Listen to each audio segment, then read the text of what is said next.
So let's get started. My first presentation is about the general explanation of the almond tree, where it came from, and slowly we'll go into the details of the tree architecture, and then I will discuss the current status of the world almond production and where California stands. Most of the information, if you're already an almond grower, you might know what the tree looks like, where it comes from, the regions of it. But to start the conversation, let's get started on what we are talking about. The almond tree is native to Central and Southwest Asia. The centers of origin for this crop are not very far from where we are today. The evidence of its cultivation comes from literature available as far back as 4,000 years before Christ. It's a deciduous tree, which means that it sheds its leaves in the fall and it overwinters, accumulating some chill, accumulating some cold weather before the tree can bloom and leaf out, normally in the next spring. It is in the same genus. Genus is taxonomical classification. It's in the same genus as peach, cherry, apricot, and plum.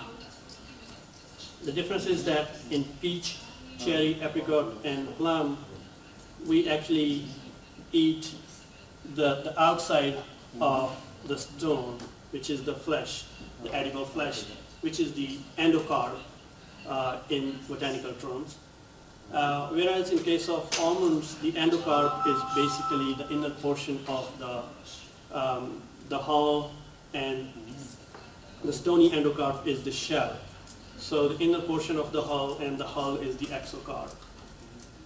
The fruit of the almonds is a drupe, which is the same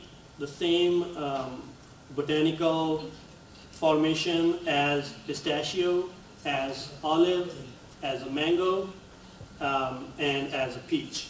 So you have the exocarp, the outer skin, and the mesocarp, the inner layer, and then the stony endocarp in peach and pistachios and almonds, and then there is a kernel, the seed inside. In case of almonds, as opposed to peach, cherry, apricot, and plum, we eat the kernel, we eat the seed. Almond trees are pollinated by bees. Most of the varieties grown in California, they are self-incompatible, so they need the pollinizer varieties. Whereas most of the European varieties are already self-fertile. In California, the orchard systems are switching rapidly to the self-fertile, self-pollinated varieties. The climate, almonds are suited to Mediterranean climate, which is hot and dry summers, and wet and moderately cold winters, with the optimum growing temperatures during the active growth period, somewhere around 15 to 30 degrees Celsius are best for the vegetative growth and reproductive growth. The almonds also need chill hours. We can go off in detail on the chill hours later, but the chill hours is basically the accumulation of cold temperature. It's a physiological requirement of the tree. In simple words, we can say that the trees need to go to deep sleep for a certain period of time in winter time before they can wake up normally. So almonds are relatively low chill in comparison with the other crops that we grow in California. For example, cherries are very high chill requiring, pistachios are very high chill requiring, and so are the walnuts. In comparison with those crops, almonds are low chill, somewhere between 200 to 700 chill hours. Now, we can debate this because the chill hours has been an old method of calculating chill accumulation. The recently developed methods are the chill portions method, which is developed by the dynamic model of chill accumulation, developed by scientists at the University of California. We do a lot of work and chill accumulation calculations in pistachios because that's very sensitive crop requiring high chill, and in California with the climate change, we are having very low chill years every now and then. So pistachios, most of the pistachio varieties fall at the borderline of chill accumulation. In almonds, at least in California, we are not worried about the chill accumulation as much because they are low chill requiring. But almonds, I have seen over the past several years, some of the years, and in some places, in some site-specific conditions, the almonds also behave erratically based on the low chill accumulation. So if it's a really low chill year and your particular variety needs the higher amount of chill, the trees can have an erratic leaf out and they can have an erratic bloom. So I have seen that problem very severe in pistachios, but I have seen that in almonds as well. And it's just like if you wake a baby too early in its deep sleep, and they will be erratic, right? They will be crying all day. So the trees have prolonged bloom, they have prolonged leaf out, they have issues with bloom and leaf out, and those issues basically go on through the season. So chill is an important if you are in a relatively warm location. The almonds are grown in California. California accounts for more than maybe 70–75% of world's production at this time, but also around the Mediterranean Sea and South Africa and Australia. Those are the major production centers of almonds. Talking about the climate, frost, particularly in late season frost, the almonds are very sensitive because as the temperatures start warming, the buds, the trees start waking up, the buds are starting to swell, and the blooms start to come out. If you have freeze events at that time, the flowers or the swollen buds, they are much more sensitive to lower temperatures than the sleeping buds in the middle of winter. So sometimes late frost occurs and it causes heavy damage to the flowers and to the crop. Another climatic consideration is rains during the growing season. One of the important characteristics of the Mediterranean climate is we have a long, dry summer, which gives ample time for the nut growth and maturity and for us to be able to harvest the nuts without any rains interfering the growth or interfering our harvesting operations. If there is rainfall during the summer months, it can lead to a lot of issues like diseases and insect pest pressure. And also it can interfere in harvesting operations. So let's step back and talk about the management implications. What we do if we have certain climatic issues. For example, if you have late frost, what's your management tool? You can plant late flowering varieties which bloom after the possible late frost events. You can also use the active frost protection methods like sprinkler irrigation. We use this method a lot in California, and you can also use wind machines. I can talk more about in detail about sprinkler irrigation and frost protection. This is a very common and very effective method of frost protection. If you have bloom time rains, we have a lot of rains in California during the bloom times, and some years we have wetter than normal bloom time. Rainfall during the bloom time increases a lot of disease pressure because the almond blossoms are full of sugar. The trees use sugar for blossom, for petal expansion. So the fungi love them. And when the rain creates optimum moisture condition and the optimum temperature ranges for growth of the fungus, there are a lot of different bloom time diseases that the trees can get. So sometimes in California we have an active bloom time spray schedule that we enforce. So we have a robust fungicide spray program. In some varieties, you have to have sprays regardless because, for example, there's a variety called Butte, which is a hard shell variety. It forms the clusters which are very tight clusters, and you might know some of your varieties that you grow here.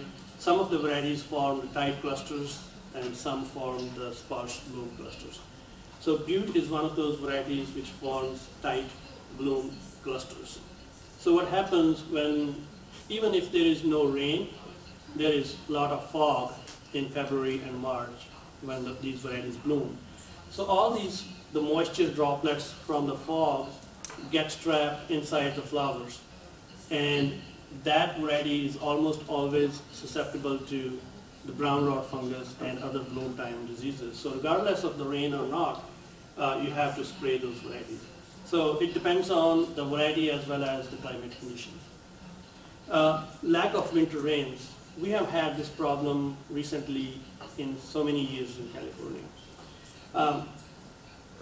And just so you know, we are in drought this year in California. We didn't have sufficient rains in winter time. So we have started realizing in California that even when the trees are sleeping in the sleep state, in the dormant state, they don't have leaves, they still need water to some extent. Back in 1975, when Durham, Boss, and Pruitt wrote the first evapotranspiration publication with the FAO, which is the gold standard of the evapotranspiration work all over the world. And I was checking their evapotranspiration data for throughout the year. They have listed 0 for December and January.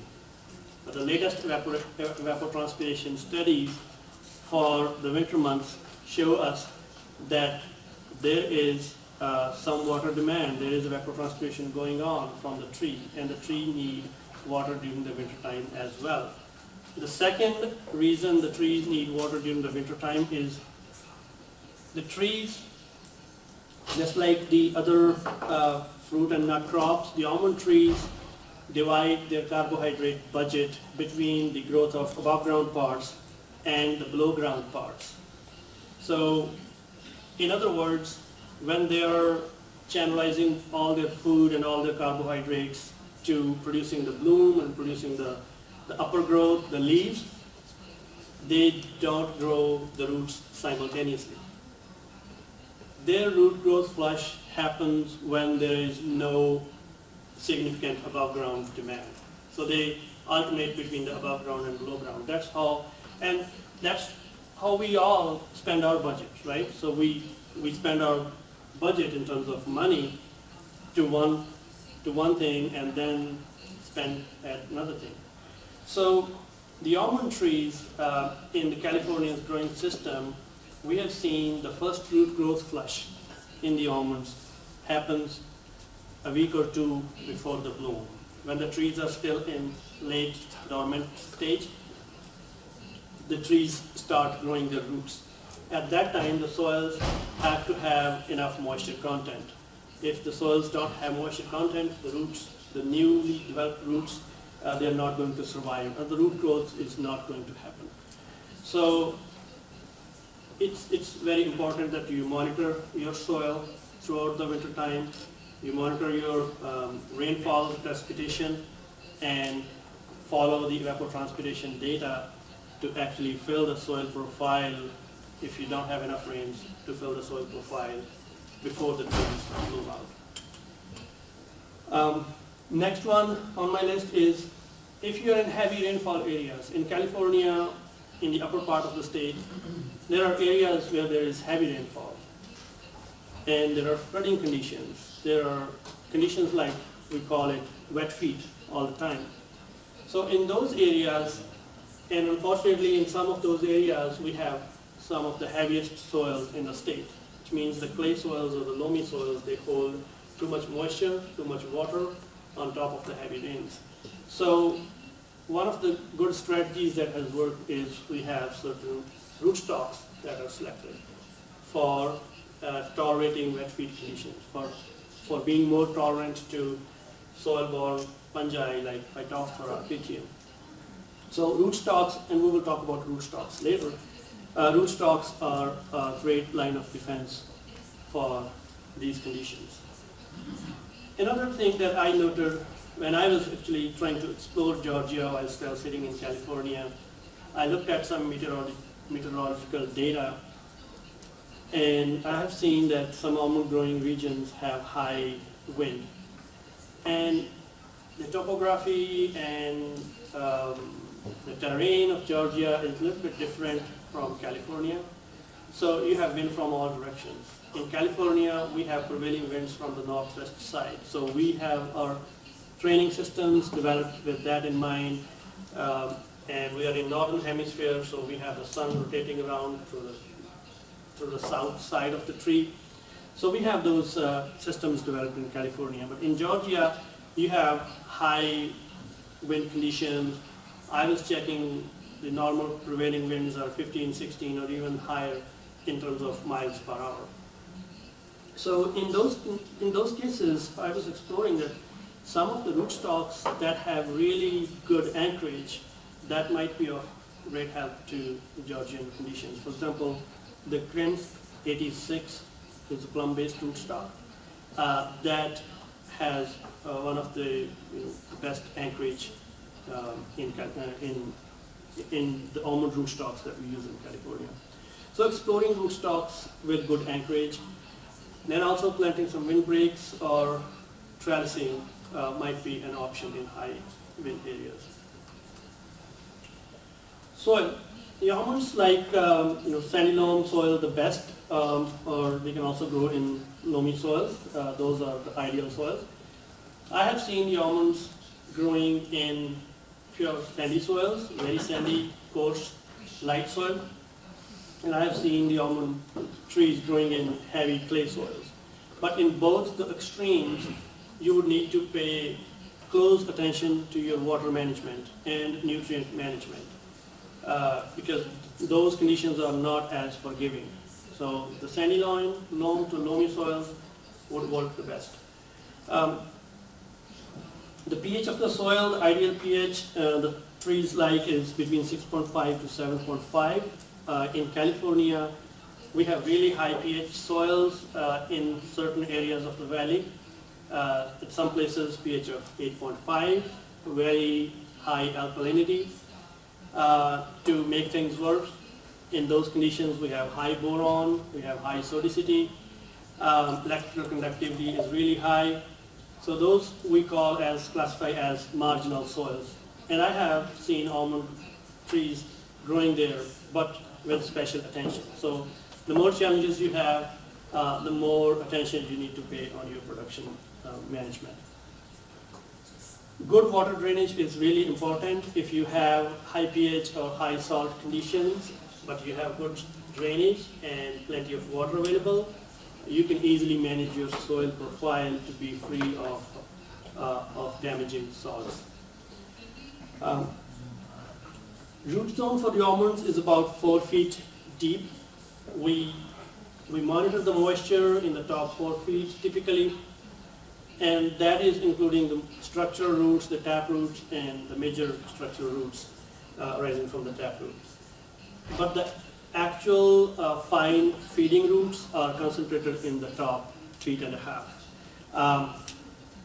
Forgive me for using the feet and inches. I tried to convert everything to centimeters and meters, but this one I overlooked. Okay. So 1.5 feet would be 45 up to the first 45 centimeters, right? So in the top 45 centimeters, that's where you have the fine feeder roots in almonds, where the uptake of your nutrients will happen. So we will talk in detail about, when we talk about nutrient management, where to place your nutrients the best. So if your nutrients leach down below 45 centimeters, then they are not available most likely to the plants. So again, coming back to management implications, if you have soil issues, what kind of management tools you use. If you have high pH scenarios, first of all, at planting or during the growing season, you can use soil amendments like gypsum, sulfuric acid, sulfur, etc. If you have low pH, you can use amendments like lime. If you have soil or water salinity issues, you can try leaching down the salts by flooding, applying water that we call the leaching fraction.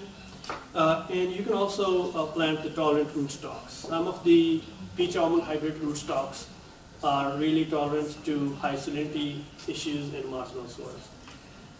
If you have heavy clay soils, again, you can plant tolerant rootstocks. There are a number of rootstocks that are suited to wet feed conditions or heavy soils.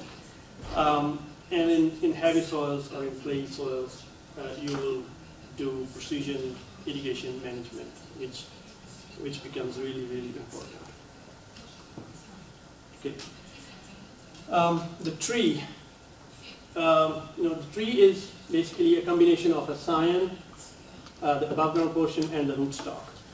So, not a single tree, or not a single rootstock, or not a single scion would be suitable to the demands of the industry, or the demands of the soil, or the demands of the climate. So, the tree is made with a combination of this.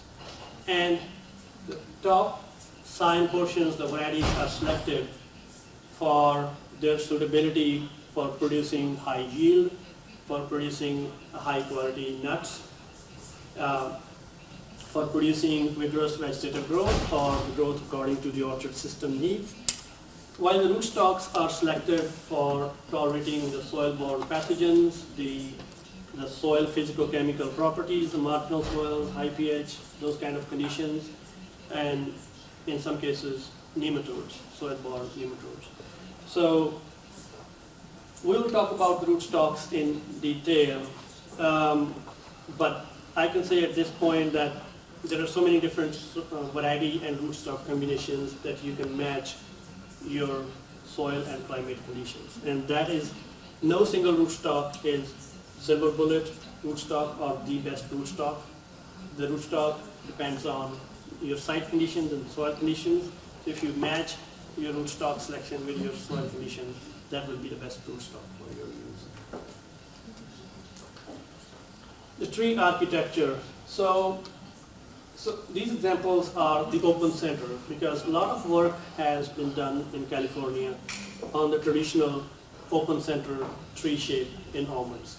So we have this center one is the non-pearl variety, which is the industry standard in California, which is spreading nature. On the right, the Aldrich has the upright growth habit, and the winter variety is somewhere in between, moderately upright to moderately spreading. So we will talk about the tree shape in pruning and training talk. But I can say that to develop an open center condition, the trees are headed at nursery or at planting. They're headed at 3 feet, which is about a meter. A meter is a little over 3 feet. So they're headed means they're topped at 1 meter, and then there are primary scaffold branches, generally 3 to 5 primary scaffold branches, the primary limbs arising from the trunk that we select in the first year. From those primary branches, we select the secondary.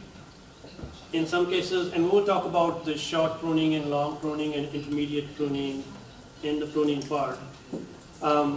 These primary branches are again headed at the top, depending on the kind of pruning that you select. And then there are secondary branches developed from these primaries. And then from the secondaries, when you have them, there is the growth of the tertiaries. So the tree develops as an open, vast shaped, open center tree. The tree architecture is defined by 2 things. One is the number of lateral shoots per branch, or the strength of apical control. The strength of apical control means how apically dominant that particular variety is. If the variety is strongly apically dominant, that means the apex or the shoot tip is going to grow dominantly while it is suppressing the lateral buds. So the lateral buds will not grow much. In case of the varieties which are not apically dominant strongly, it will produce a lot of lateral growth by inhibiting the apical growth. So the tree architecture, the tree shape is really defined by that one characteristic. Another one is the angle of the branches and the small shoots. So if you look at this variety versus this, the angle of the branches, the primary branches from the trunk or the secondaries from the primary, the angles are really narrow in case of upright varieties, whereas the angles are really flat or wide in case of non-pro, in case of spreading varieties. So the branch angle and the number of lateral shoots on each branch or the apical control, those are two major things that define the tree architecture. You can modify the tree architecture to some extent by training and pruning, but the basic habit of the tree is ingrained in its genetic information. So really, if the varieties are truly upright, you can try some training to keep it spreading, but eventually the tree is going to grow what kind of genetics it has. Here's the example of some European varieties. Here's a good example of the upright, the Ferengis variety. It's the French variety. It's really upright, just like average. Then one example of spreading is Maslovera. And then there are Guara cultivar is drooping, which is a little more open than the spreading as well. And then there are some Spanish varieties particularly which are called weeping. So the weeping would be, they would have much more flatter growth. So each of these kind of growths have an implication not just on the tree architecture, but also on the orchard system, because you're not planting the trees in its individuality. You're planting the trees as part of the orchard system. So these characteristics, the growing habits, really define the orchard system that they are suited to. Rootstocks. I cannot lay more emphasis on the rootstocks, the importance of rootstocks. And many growers I have seen that they don't pay attention to the choice of rootstocks.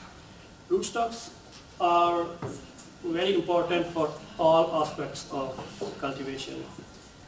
Sometimes, when I was giving you example of the rootstocks earlier, I mentioned the soil-borne pathogens, the diseases, and the nematodes, or the high pH or the marginal soil conditions.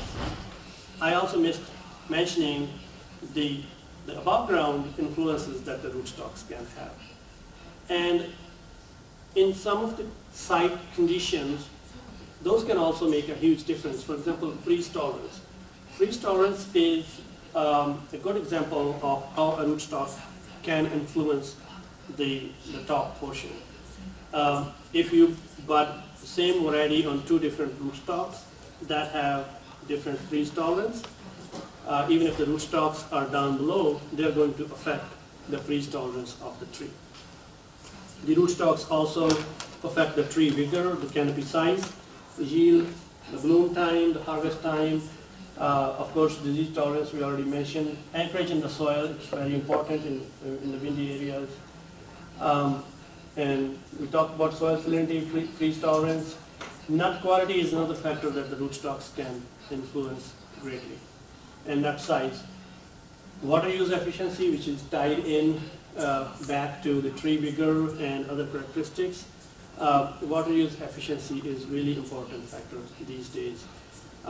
In California, I have a rootstock trial that I studied water use efficiency of different rootstocks.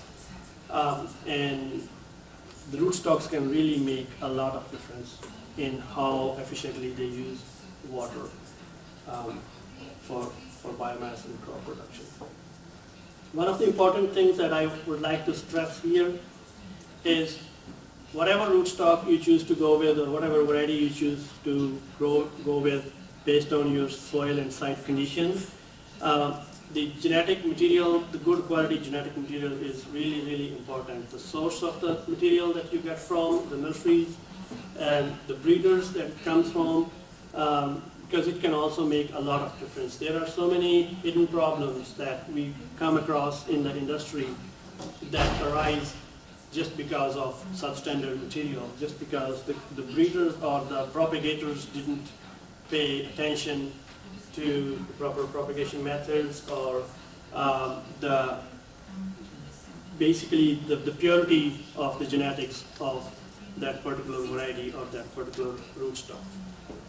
So there are problems like bud failures that can get introduced in certain almond varieties early on that can totally have a devastating effect on your orchard, for example. So the management implications of varieties and rootstocks. Different varieties have different tree growth habits, so they are suitable to different production systems. Different rootstocks, they provide different tree vigor. So, playing with different planting densities, tree and row spacing, they will need different rootstock and variety combination. For example, I was reading of recent work of Agronomist. They grew Soleta on Rootpack 20, which is a dwarfing rootstock, and this variety is medium vigor upright tree.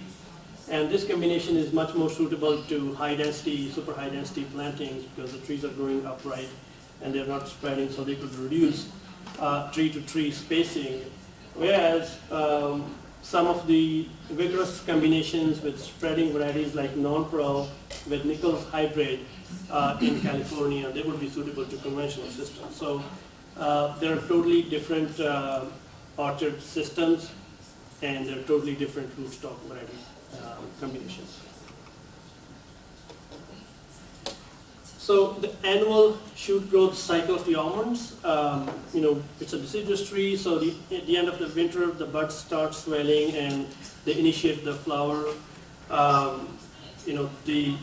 The flower bud production, or what you call is flower bud differentiation, starts the previous year, and at the end of the winter, the flower bud starts growing, initiating into flowers, and after the bloom time happens, the fruit set, and the vegetative growth continues in the season. It typically follows bloom. So the shoot growth happens at a rapid rate during springtime, and it continues for a definite period through summer. By the end of the summer, the vegetative growth that has developed the previous years and this current year, they will be developing some newer buds and there will be some older buds. So the time of bud differentiation in almonds is mid to late summer. In California, the flower bud differentiation happens right around within 2 weeks of the harvest of non-pro variety, which is the industrial standard variety. So that period is really important because it actually lays the foundation of next year's crop. The buds that differentiate into the flower buds, they are going to rest through the winter time and produce the flowers next year. Then in fall, after the fall, the leaf fall happens, and there's a period of growth cessation in fall through winter time, which we call dormancy. So this picture is from a textbook. This is not from almonds, but basically the structure of the shoot apex is similar in woody perennials. The growing shoots basically consist of a stem portion plus the leaves, and the growing shoots have nodes and internodes. And the shoots elongate when a lateral bud opens and elongates, or when there is expansion at the apical meristem to take the shoot growth further. In almonds, we also have a different kind of vegetative growth that can give rise to reproductive buds, and these are called the spur shoots. The spurs are really short perennial shoots that have very little growth each season.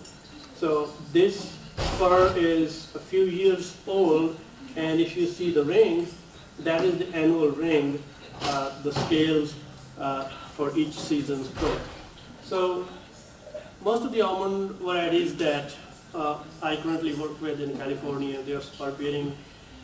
There are also some newer varieties that bear on the shoots, and we call them dart type varieties, as opposed to the spur type. And in some of the varieties, the trees can both bear on darts and spurs.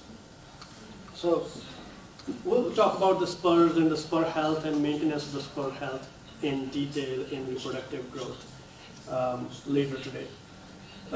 So the spurs really maintain a vegetative bud, and they produce some reproductive buds.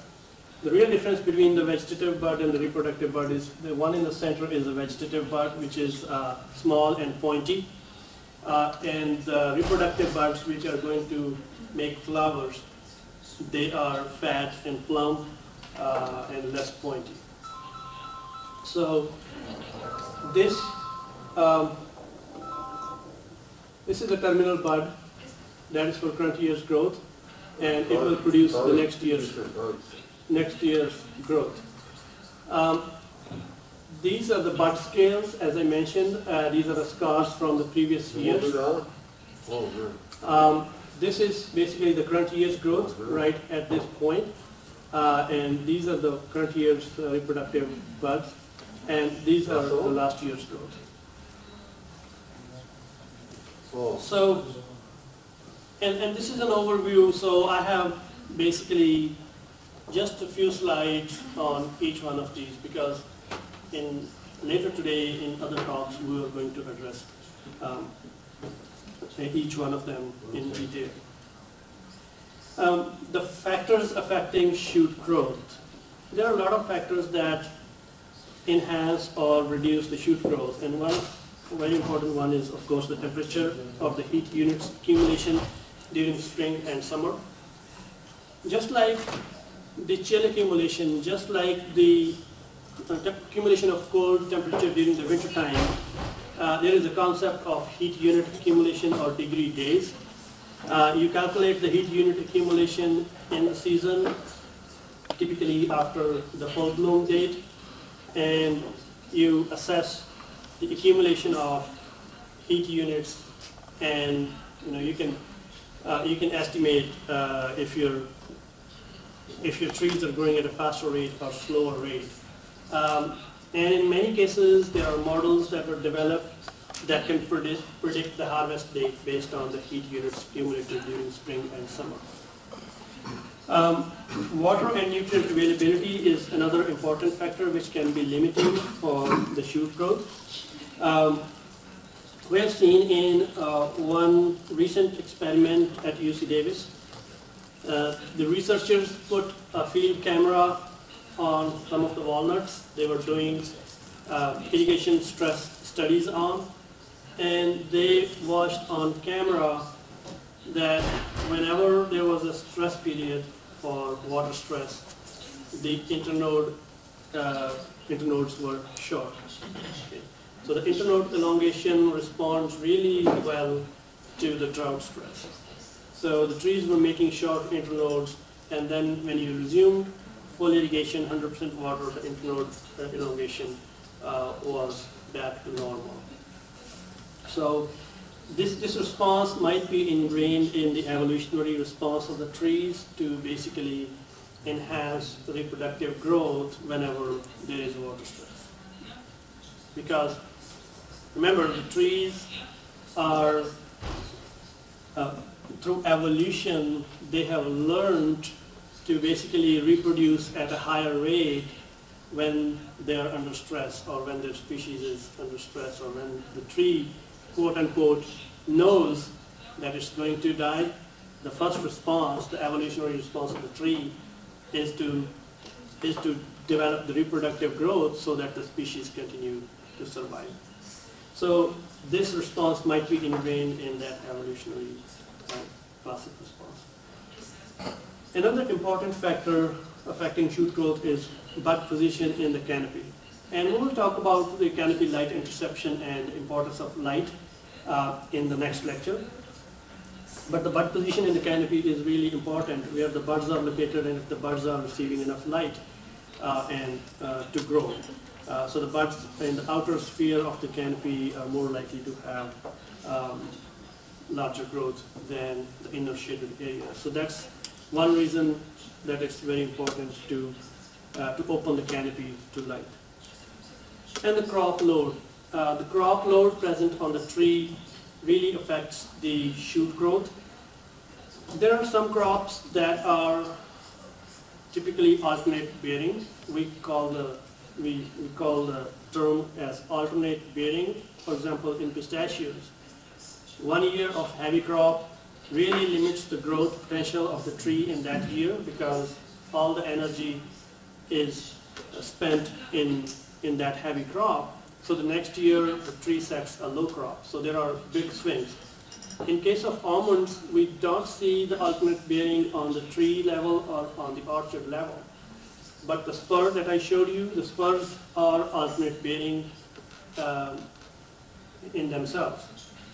So not every spur in case of almonds bears fruits or flowers every year. So they're alternate bearing in a sense that even not alternating years. The spurs, most of the spurs in any given year, about 15 to 20% of the total spurs in an almond tree they bear in any given year. So the rest of the spurs are resting. So each spur's turn comes after several years. So they bear 1 year and then they rest a couple of years before they can bear again. We will talk about more spur autonomy in later vegetative and reproductive growth. But I can just make this point that almond spurs, they are really autonomous in their own way. They have their feeding leaves next to the spurs and they accumulate carbohydrates. They make themselves in good potential to store enough carbohydrates so that they can actually flower again after a couple of years. So crop load, consistent crop load really have an effect on shoot growth. So there is really a need to strike a good balance between the vegetative growth and the reproductive growth of the crop load for sustained long-term production. So let's go back to the management implications of what we just discussed. So managing vegetative growth is very important for a good producing orchard. We'll discuss about this in detail in vegetative growth part. So we need to really balance between the annual vegetative growth versus fruiting. Proper light penetration into the canopy is important. Achieving maximum canopy size to fill the orchard floor is very important. Based on your orchard system, based on your row-to-row spacing and tree-to-tree spacing, you have to fill in the available space with canopy in order to achieve maximum production potential. At the same time, you need to be aware of not to create too much shading because, and we will talk about that in one of the next lectures about the canopy light interception. If there is too much shading, the life of the spurs and life of the productive branches and buds, they depend on how much light they get. So if they stay in shading for a prolonged time, they will, the spurs will die and they will stop bearing. That's one of the observations that we often make in old producing orchards in California, where the trees are growing upright and the trees are 20 or 25 years old, and the canopies they are covering the whole ground. There's a lot of shading in the middle, so the crop moves up and up the tree every year. So in the old trees, the crop is up at the top, whereas the center of the tree is basically doesn't have any crop. So, and then again, remember the almond spurs are fairly independent in their local food supply, so they need good amount of light to survive and thrive. So next couple of slides are really about the basics of architecture. The polyaxial architecture we call as the architecture that has different axes, different kinds of branches, different shapes of branches. And the shoot polymorphism, basically different types and shapes of shoots, that is basically that originates from the endogenous processes within the tree and comes from the genetic information as well. There are two types of shoots that we define in almonds, the proleptic shoots and the apicormic shoots. The proleptic shoots are the shoots that develop from the normal vegetative bud that grows through the dormancy process and leaves out normally. The bud grows in the spring. So those are the normal shoots that we get most of our fruiting wood from. Whereas the apicormic shoots are produced from the dormant buds. Some of the buds in the tree stay dormant for longer periods of time. They are on the old wood or they are in hidden places where they no longer receive light, so they stay dormant. And sometimes all of a sudden, after severe pruning or after some other, maybe some limb breakage, there's a lot of light into the canopy, and those dormant buds, if they are exposed to a sudden signal, it could also be a sudden signal from the plant hormones by changing hormonal balance, that those dormant buds break and they give rise to the apicormic shoots. These are thicker plump shoots that have larger internodes, and they have fewer flower buds. They are mainly vegetative, and they mainly have a stress on the water and nutrients of the tree. So the branching patterns of the trees, that's again for the purpose of theory that most crops that we grow in California, they have the spiral branching pattern. So the branch, come out from the trunk or the main branch in a spiral pattern all around, and that has an important bearing on the tree structure. Before we go to our next shift to California's production and overall the production numbers in the world, I would just like to mention that while we were talking about the apical meristem and the lateral bud and the shoot growth, we should not forget about the secondary growth, which is the growth in diameter. So that would be the second type of growth that happens. Whenever the apical growth stops or slows down, the limbs of the branches, they grow laterally, so they thicken in diameter. And that secondary growth comes from the vascular cambium. So basically, to initiate tree growth, there are two types of meristematic layers in trees. One is the apical meristem, which is the actively growing shoot tip that actually makes the shoot grow elongated. And another meristem is in the vascular cambium, which is between the xylem and phloem, that actually has another meristematic layer of cells which keep on dividing and which increase the girth of the tree. So both of these growth patterns basically make the tree grow as the tree ages. So this is basically a representation of the secondary growth and the growth in diameter. Okay, so let's move on to the current status of world almond production. These shaded areas are the major production centers for almonds. The US, by the way, they shaded Alaska because it's part of the US. So I don't think there are almond growing regions in Alaska. But the US, and here is Chile, Argentina, Mexico, and the Mediterranean Sea around this whole Mediterranean region, and in Australia, China. So I pulled these numbers from 2019-2020 data for the world production. USA is at the top. Spain is the second largest producer, followed by Iran, Morocco, Syria, Turkey, Italy, and Australia. just to make a point, and because when I arrived here, I was talking to my hosts about the expanding production in Georgia. So these numbers for Georgia are rapidly changing. So I'm pretty sure that you have far more higher acreage in Georgia, which has been recently planted. So, and I'm sure that in the coming days we will see Georgia move up in this category. Yes, that's the goal. So let's look at the California almond production.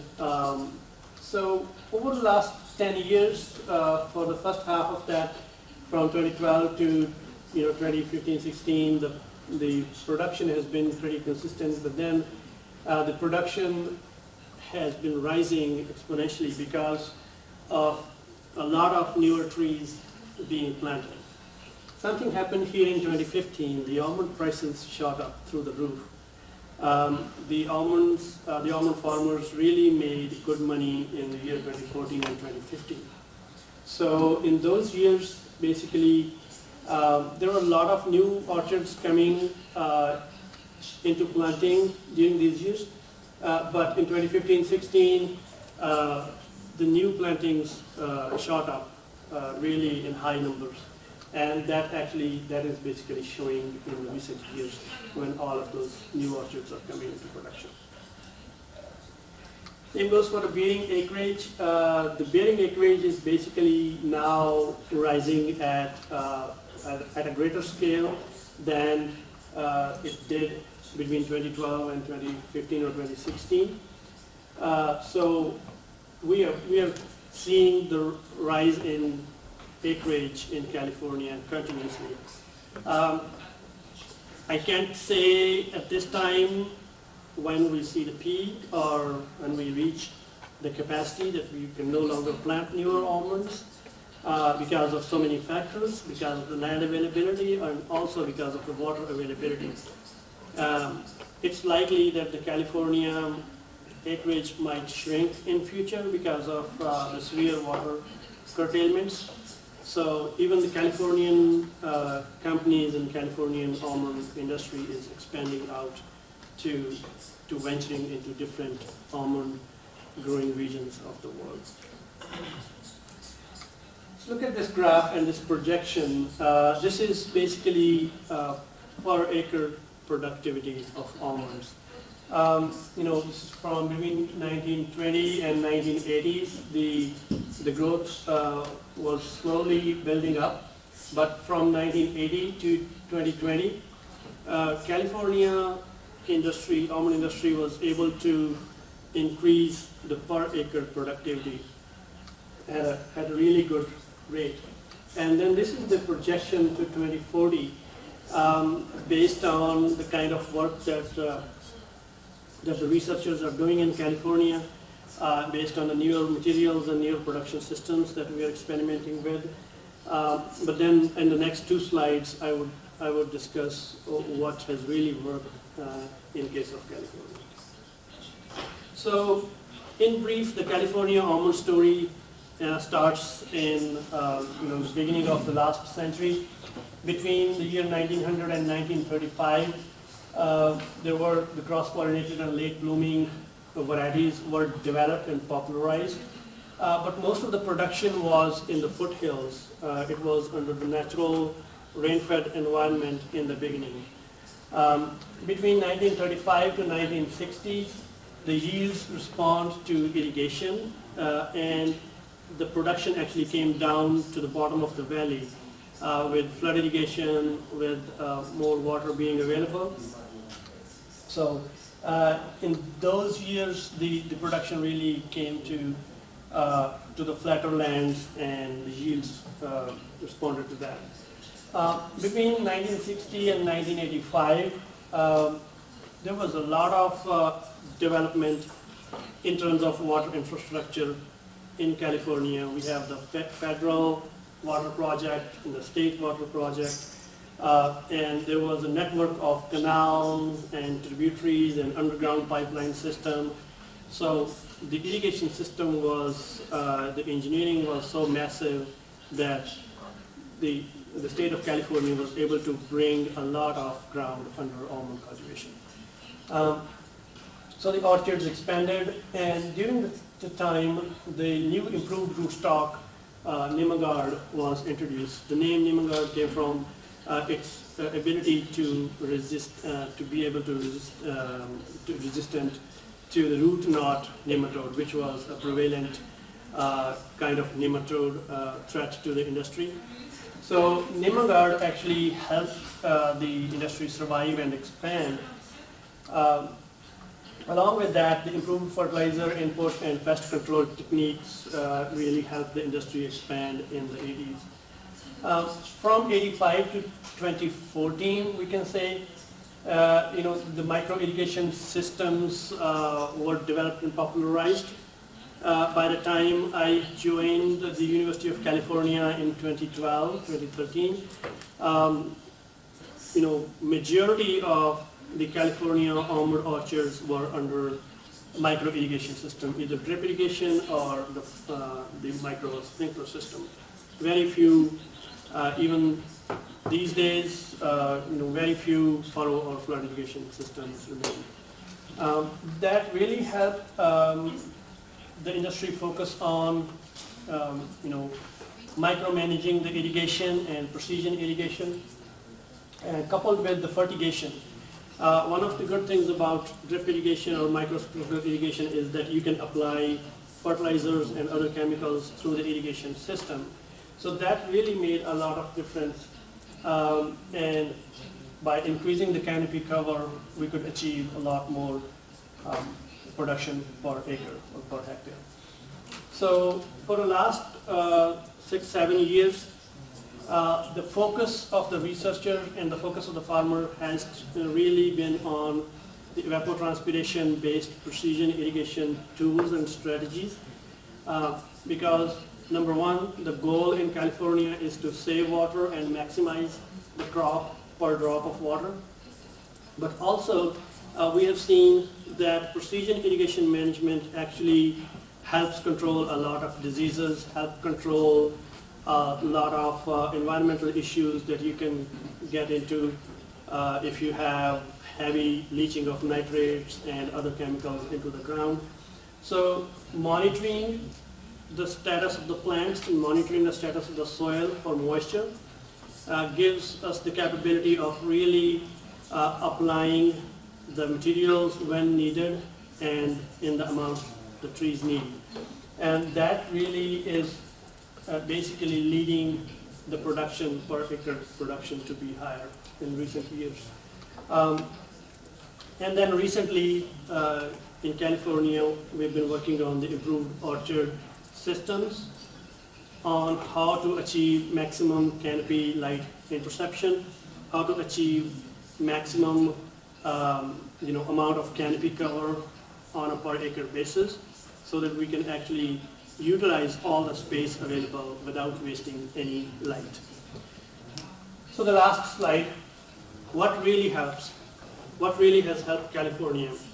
Improved irrigation strategies, improved irrigation technology and the tools, and monitoring the water stress both at the soil level but also at the plant level, and enhanced monitoring system for pest and disease pressure, efficient fertilizer program, and improved rootstocks and varieties.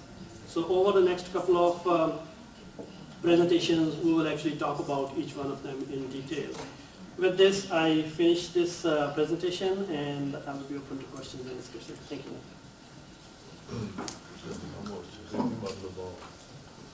I got the question.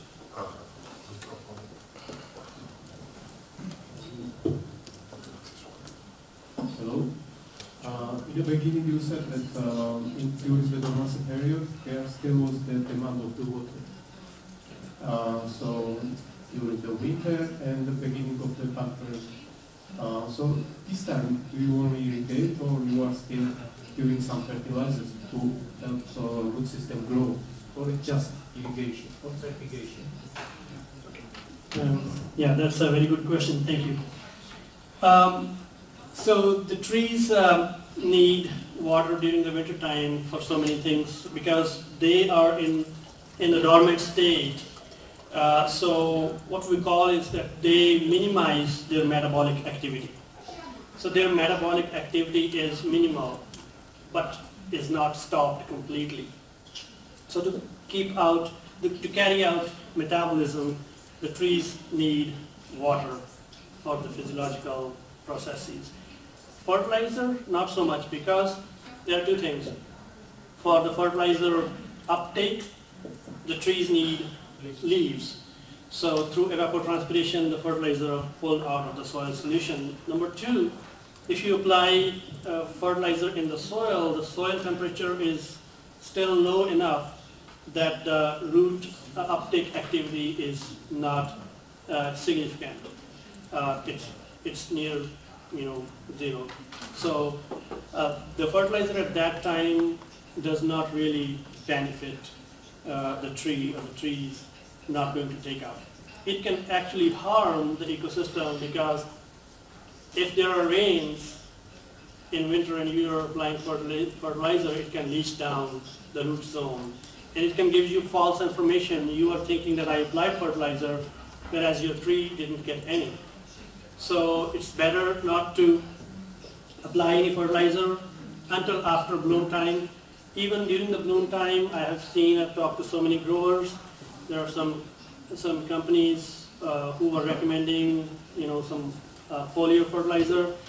But the experts that we talk to, they do not recommend any fertilizer applications because really up to the bloom time and leaf out, the tree is using its stored carbohydrate energy for those purposes. So once the leaves come out, then the tree starts taking up. So when is the best time to fertilize? Okay. That's a very good question. We will talk about the fertilizer management tomorrow in detail. But I can say the tree demand we have, based on the research, we have the charts when the tree demands get higher and higher in spring.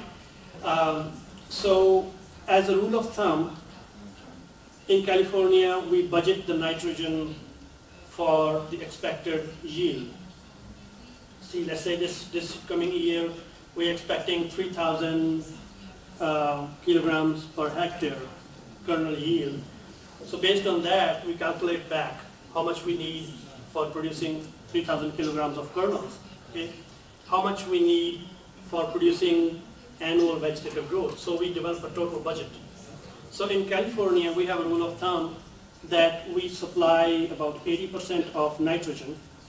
Let's talk about the nitrogen first. So we supply 80% of that nitrogen between the leaf out or the nut set and to before hull split, well before hull split, which is typically end of May. So March, April, May, those 3 months, we end up applying 80% of that nitrogen, total nitrogen demand. The rest 20%, we can keep for post-harvest time depending on the tissue sample. Now, there are a couple of things to keep in mind. The monitoring of the tissues, nitrogen level, and other nutrient levels. Same is true for potassium, because potassium is needed for development of the nut. So we apply potassium either in the fall, which is taken up by the tree before the tree drops its leaves in fall, so that the tree could use that potassium next season. Or if we didn't apply enough potassium in fall, then we can actually include some potassium in foliar applications between the period of fruit set and end of May, which is a couple of weeks before hull split. So that is the really active growing stage for both the nut reproductive growth, the nut growth, as well as the vegetative growth for almonds. Which nitrogen do you use? That's a really good question. Now, again, for the sake of plants, nitrogen is nitrogen, but the choice of source depends on your soil conditions, your irrigation system, a lot of factors. So in California, there are a lot of nitrogen sources. We also use some ammonium and nitrate mix, the calcium ammonium nitrate and urea ammonium nitrate.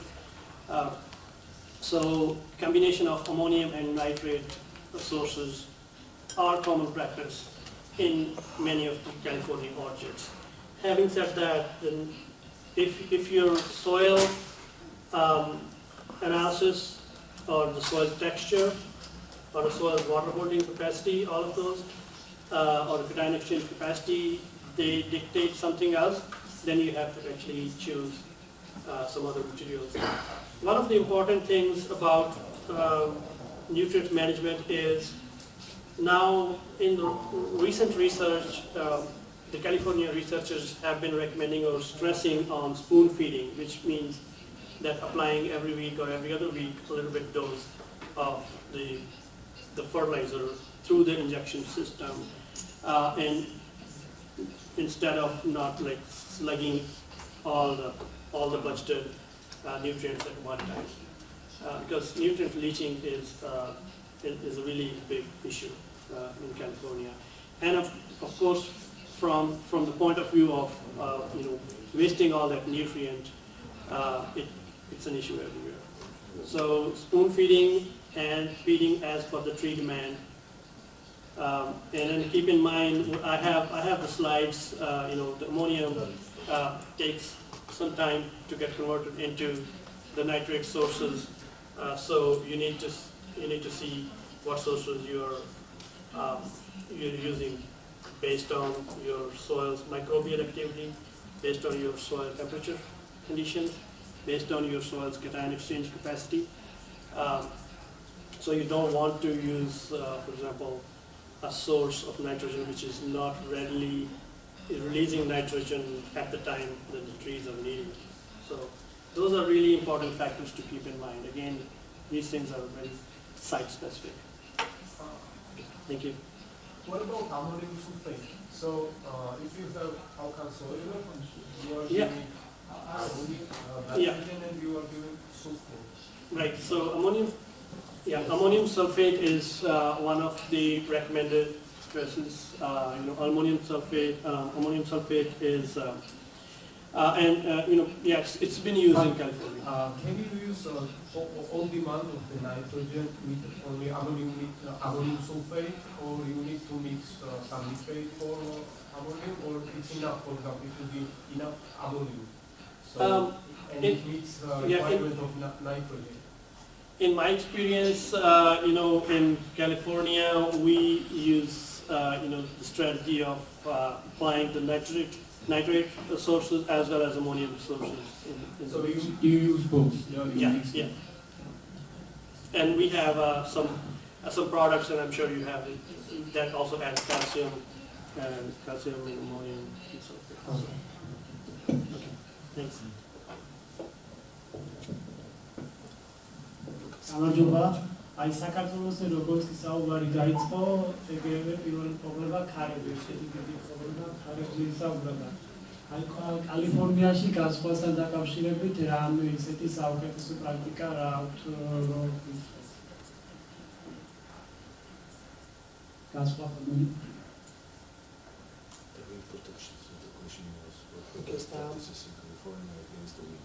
So I was hoping for the translation.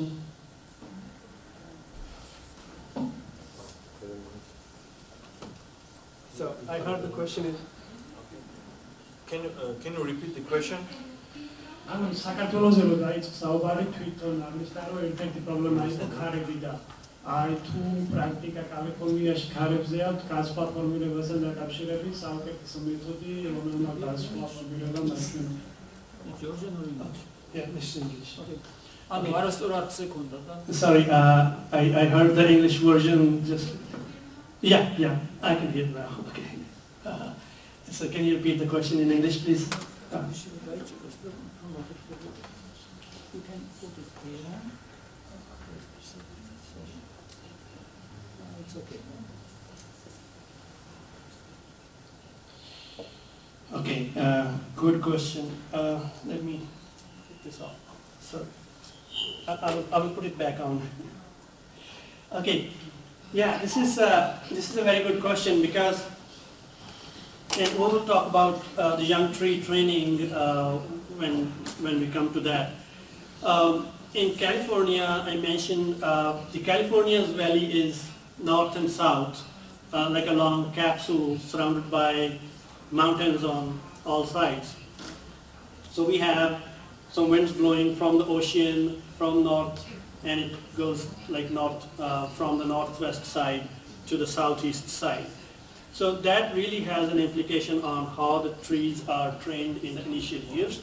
And one of the strategies is that in the first year, when we are selecting the primary scaffold branches from the trunk of the tree, we select 3 to 5 primary scaffold branches on all sides, and make sure we select one strong branch on the north or northwest side to balance the growth. Because if we don't select one strong branch on the north side, in the northern hemisphere, the sun rotates from the south side of the tree. So there is ample growth on the south side of the tree already. So the southern branches of the southern side of the tree canopy, they are going to be vigorous. So the trees are basically going to lean over with the weight of the branches if you don't have a strong branch on the northwest side balancing the canopy. Another strategy is the trees are planted leaning towards the northwest side. So when they plant the trees, they don't plant straight. They just plant in towards the wind. And over a couple of years, by the time the trees establish their root system, the mature trees are basically, they're pretty much straight. So those two strategies are basically a response to the wind conditions in the country. Yes? Does the strong wind affect also the direction of the planting? For example, I saw some cases.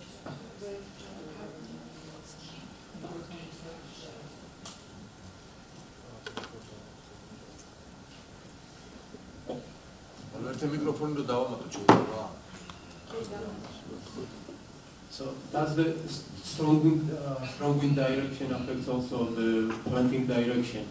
So instead of, for example, hitting from the side, you can plant. If you have strong wind from north to south, you can plant. You can make direct row direction from north to south. So let the wind go between the rows. Yeah, and with the practice, which can help too. Am I right, or yes, it's not that much important? Yes, you are right. And north-south versus east-west is another important consideration. And we prefer to plant the trees north-south direction because of several reasons. And one is the prevailing winds, because now the winds are so the winds actually help ventilate the orchard, and ventilation is really important. I have seen in Central Valley, I have seen the orchards which were planted at higher density, and they were planted at east-west, in east-west direction, and those orchards really have severe outbreak of fungal diseases like Alternaria. Alternaria is one of the fungi that actually really likes poorly ventilated, humid environments. So tree ventilation is really important. So in north-south direction in California, we apply, we plant them in north-south direction. Now, another consideration based on the wind speed and severity of the winds, you can argue that you can plant east-west direction with a hedgerow, and the north that can act as a windbreak. And I have seen some orchards, some farmers actually deciding to do that to form a hedgerow in the north side because there are severe winds, affecting the growth of the plants. So that can be a site-specific decision. I would like to add that north-south direction in a conventional orchard system in almonds. In a conventional system, basically, we have a rectangle system where your row-to-row spacing is higher and your tree-to-tree spacing is closer. So typically, the conventional systems are 6 meters row-to-row spacing, maybe 6.5, and then tree-to-tree spacing is 4 or 4.5. So if you look at the direction of the sun, your sun goes from east to the south, and then for most of the afternoon it stays on the west side. So in east-west planting, where the trees are planted closer, in the afternoon from like 12 or 1 o'clock all the way to 6 or 7 until the sundown, there's a lot of shading happening because the trees are closer and the sunlight is approaching from the west. So the trees next to each other are shaded, whereas there's a lot of light that is wasted in the middle rows. If you're planting north-south, it has worked in case of California. If you plant the rows north-south, now the row-to-row distance is 6 or 6.5 meters. So the trees in one row do not end up shading the trees in the next row. So again, north-south direction, in my experience, benefits from ventilation, wind direction, and shade.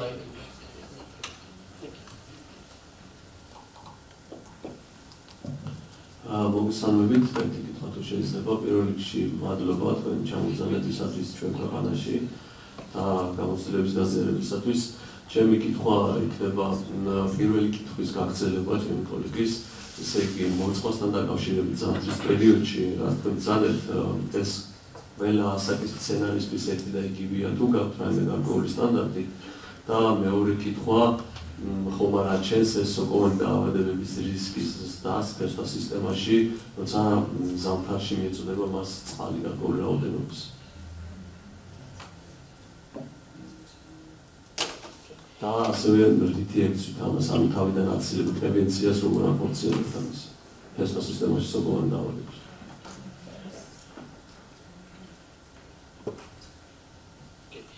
Yeah, thank you very much, and I'm really glad to be in Georgia. This is my first time, and I'm really excited about meeting people and learning a lot. So, you mentioned fungal infections, and okay, first about young trees and old trees. We will talk about this in detail in the evapotranspiration and the water management. The younger trees, of course, have lower evapotranspiration and water requirements than the older trees. But regardless, if it comes to tree physiology, the younger trees will also need water proportionate to their tree size and their requirements, even during the winter time. Second question about the fungal infection to the root zone. Again, when we are talking about doing the recommendation, or when we're talking about any certain set of recommendations, one thing doesn't apply to all. So there are conditions, particularly the soil conditions, where there are heavy soils that can become saturated really quickly during the winter months because of heavy rainfall or because of your flood irrigation. So you have to be really careful when you are meeting the tree needs. You have to be careful about your soil's water holding capacity and how much ponding or how much soil profile you are filling. So again, it comes to precision management of water, because in winter time the water demand is not as high as summertime. So you have to be really careful.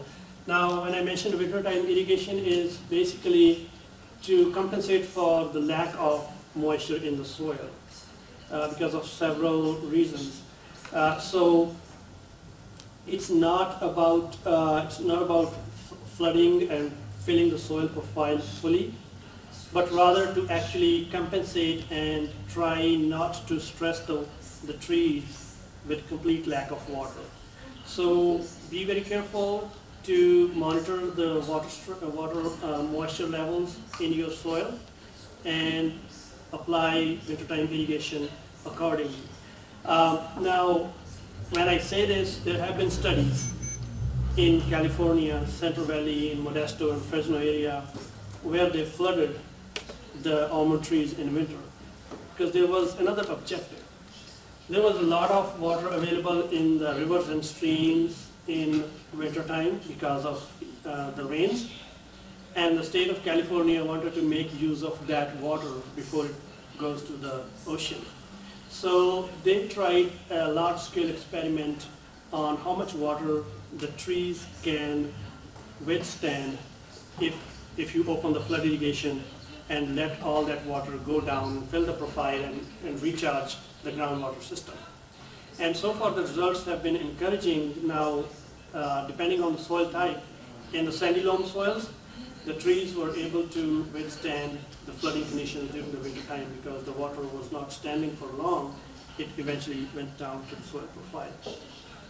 It will change if the soil water holding capacity is very high in clay soils, of course. But just to answer your point, to answer your question, the trees can tolerate, in a good drainage situation, the trees can tolerate flooding.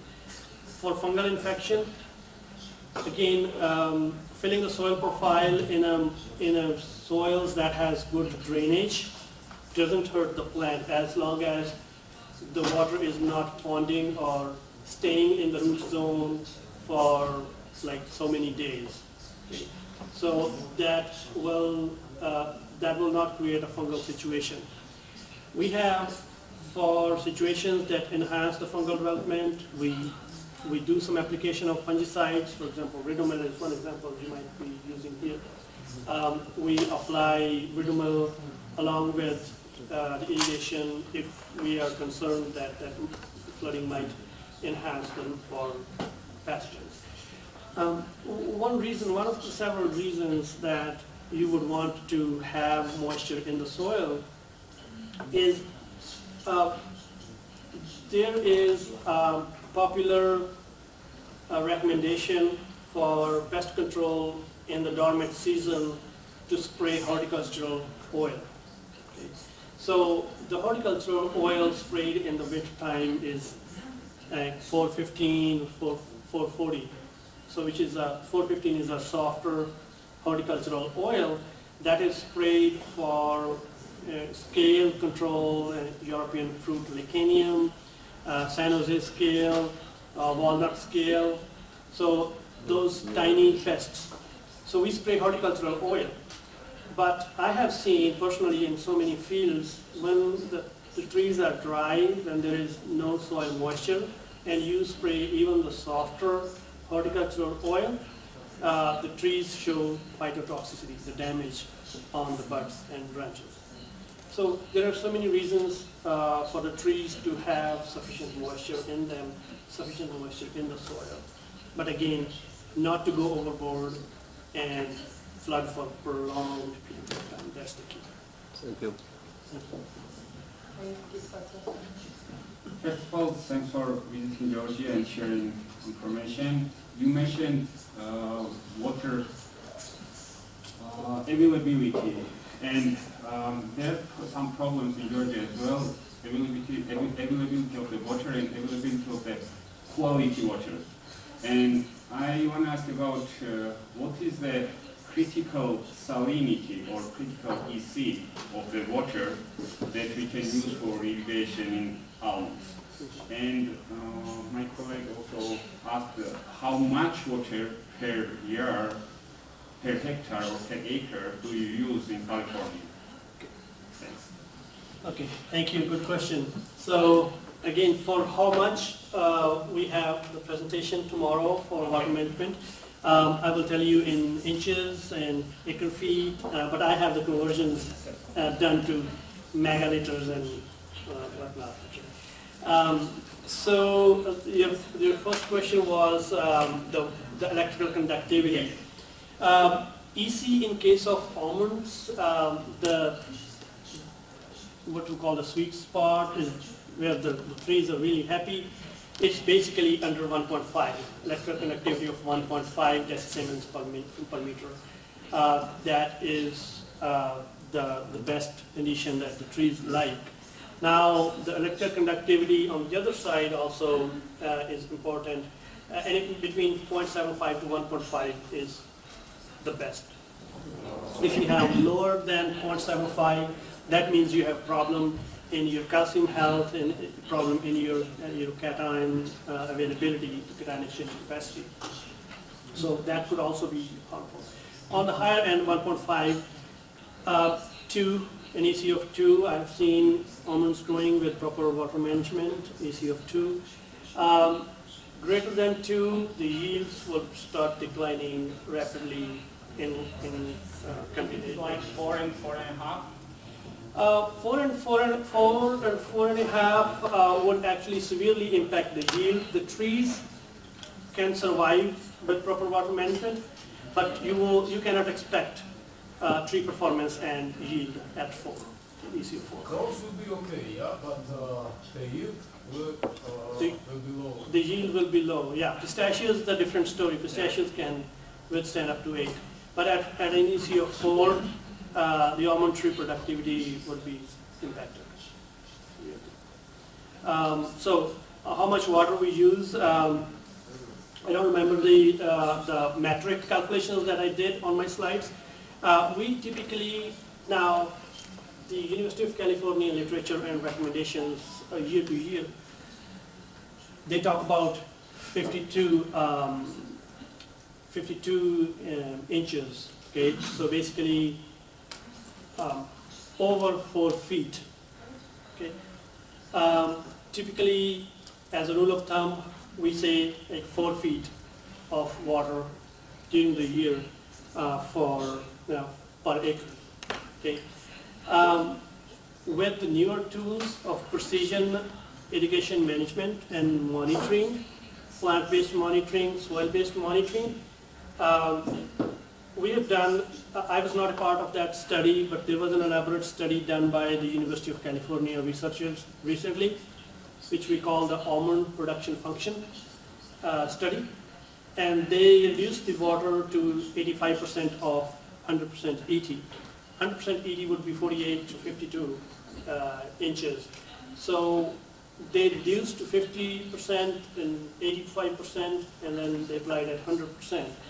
So they said that if you stay within 15%, which means if you irrigate at 85% of the full ET, the yield will not be significantly affected. So if you stay within that range, within that reduction, you can still achieve the optimum yields at par with 100% ET.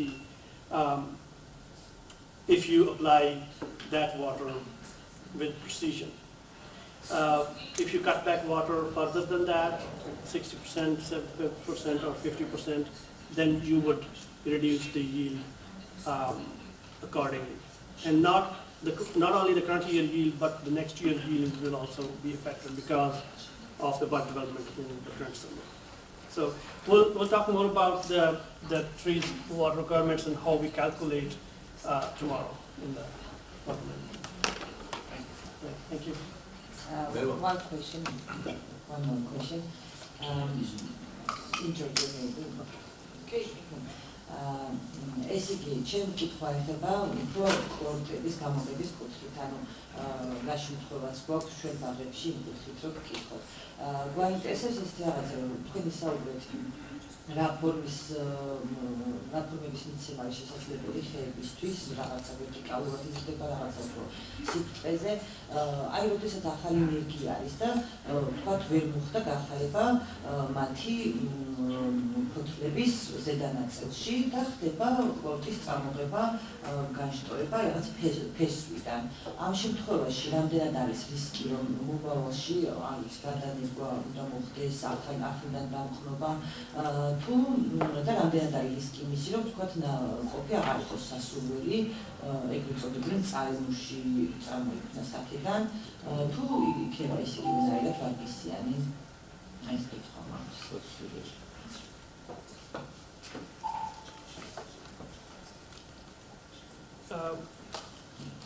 Yes, can you please clarify in a little bit detail? Yeah.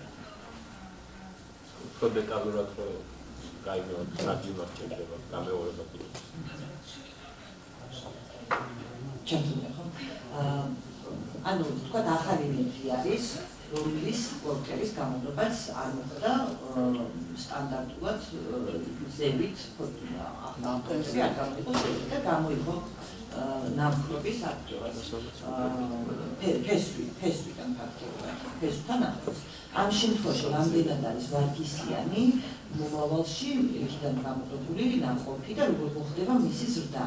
ანუ გადანერგვა დაჭირდება დამხნობა თუ ვაცადოთ ხეს როგორც გაიზრდება ბუნებრივად. და რამე ვარგისიანი, ანუ წარენულში ხომ არ იქნება და გამოსაცვლელი ხომ არ არის ეს ფესვიდან წარმოებული ახალი კორტები.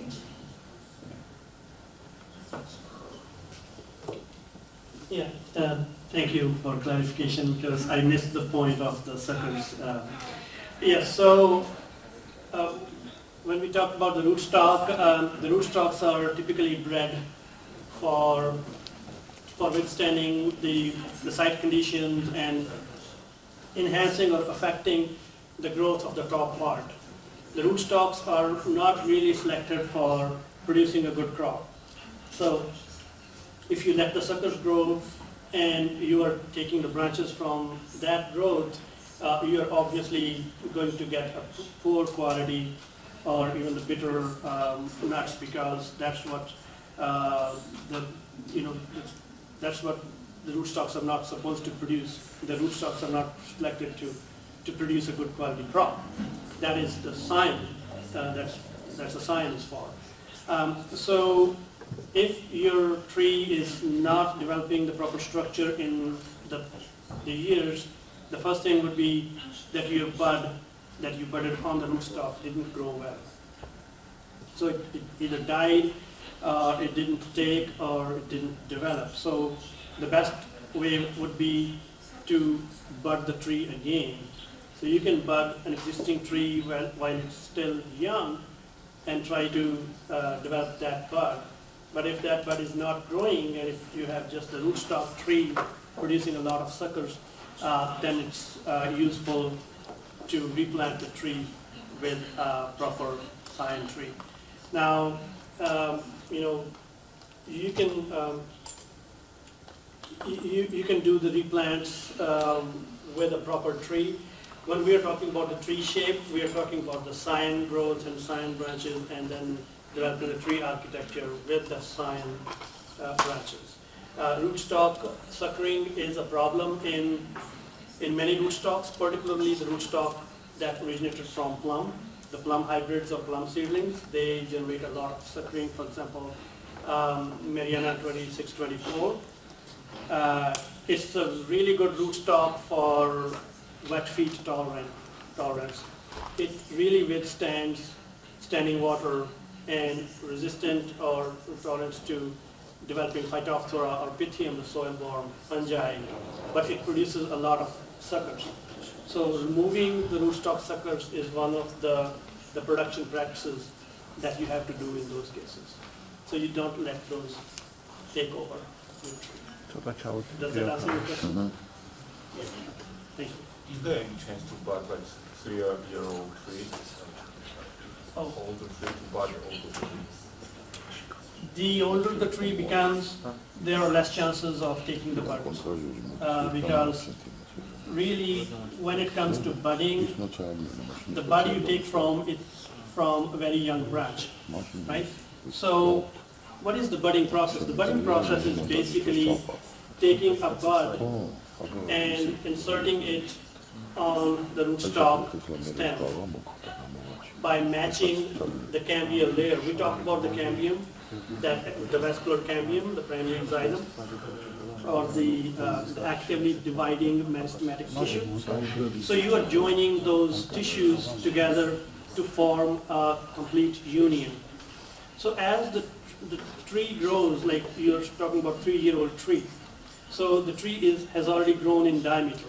So there is huge difference between the diameter of the bud that you're taking and the diameter of the trunk of the plant that you're planting trying to insert the bud on. So that difference in diameter basically creates differences in anatomy, creates differences in how the union is established. So either it will be a very poor union or the bud will not take at all. So you have to be very careful in selecting, even on a 3-year-old. If you're selecting smaller diameter branches, that means you're selecting a primary or a secondary branch. So then it becomes really complicated to manage the tree in its good commercial. You can try doing that on your backyard tree to save your space and to save your tree. But in a commercial orchard, this is something that's not recommended. Okay. That's right. Are we on time? Yeah. So if I may, I'll ask George that the audience can also listen. So Okay. რამე ვკითხოთ, ესე იგი თქვენ ახსენეთ თქვენი პრეზენტაციის დროს წაყინვებისადმი გარკვეული გრაფიკი. ეს კითხვა, რომელსაც ახლა მე დაგისვამთ, ძალიან აქტუალურია ჩემი ინფორმაციით ევანდელი ნუშის ინდუსტრიისთვის. მოგიხსენებათ, რომ საქართველოში ნუში პირველ ყვავილობას იწყებს ყველაზე ადრე და ეს ხდება ძირითადად მარტში. ასევე ვიცით, რომ წაყინვების საწინააღმდეგოდ დღეს თანამედროვე მსოფლიოში არსებობს რამდენიმე მეთოდი. შეიძლება ეს კალიფორნიისთვის არ იყოს აქტუალური, მაგრამ გამომდინარე თქვენი გამოცდილებიდან, რას გვირჩევდით, რა გზით წასვლას, პირველი რა თქმა უნდა გავიგეთ, რომ ეს არის ჯიში, მაგრამ რა ვუყოთ იმას, რაც უკვე არის. მეორე შეიძლება იყოს ფოსფორი, ესმის, მესამე შეიძლება იყოს ირიგაცია და მეოთხე შეიძლება იყოს ტრადიციული მეთოდი, როდესაც რაღაცას აბურებ, მაგალითად ცეცხლი დაანთო, იგივე საბურავები წოდოთ ჩემ მატოკასობის დაშენება. მე მაინტერესებს, ჩემი კითხვა შემდეგია. რა მეთოდს ვიცემთ რეკომენდაციას აი ამ კონკრეტულ შემთხვევაში, რომ ეს არ იყოს ძალიან დიდ დანახარჯებთან დაკავშირებით. დიდი მადლობა. Thank you. Yeah, very good question. So, the frost protection methods. I mentioned briefly that you can actually plant some tolerant cultivars or rootstocks, or you can do sprinkler irrigation. Now, one of the things that I'm really looking forward to is basically the ongoing relationship between between us there in California and the Georgia's almond industry, that we can really explore a lot of germplasm together. There are a lot of different rootstocks and varieties that we have in California. There are a lot of nurseries in California that I talk to. They would be willing to share their germplasm. Now, I do not have all the varieties and characteristics in the rootstock. I have the rootstock characteristics, but I may not have all the information on every aspect, but we can certainly explore. There is definitely the rootstock characteristic of frost tolerance that we can explore. There are some rootstocks that might impart more frost tolerance than the others. And we can definitely explore that availability of that germplasm that we can select for Georgian conditions. That is a question to be explored. Now, one of the frost mitigating steps that we have used or commonly used in California is sprinkler irrigation. We have the micro sprinkler systems in the orchards, and those orchards have successfully used the micro sprinklers for frost mitigation. So you might be familiar with this. This is a concept of physics. So basically there is a concept of isotherm. Okay, how the water droplets freeze. Okay, so when the temperature goes down from 7, 6, 5 degrees Celsius to 4, 3. The water basically goes to cooling, supercooling. Okay? So when the temperature water hits 0, and then below 0, the water freezes into ice. But before the water freezes into ice, water droplets have some latent heat stored in them. Before the water freezes into ice, the water droplets release that stored energy, release that latent heat. So if you look at the temperature of the water, it freezes, the temperature goes down and down and down. Before it becomes ice, the heat is like, there's a little bit peak. The heat is, released from the water. So that little peak of the water before the droplets freeze into ice, that little peak helps raise the temperature of the surroundings just enough to avoid damage in the canopy. So if you have a sprinkler system down at the bottom for irrigation, if you have a freeze event coming at like 3 in the morning, so you start your irrigation system at night and your water droplets are going up in the canopy, and each of those droplets are freezing, and before freezing they are releasing their heat. The millions of droplets, they are releasing their latent heat at the same time. So the canopy temperature is raised a few degrees, and that helps protect the flowers from frost damage. So that is the method that we recommend or that we use in California. Now, you mentioned inexpensive. Of course, installing the micro sprinkler system is a significant expense.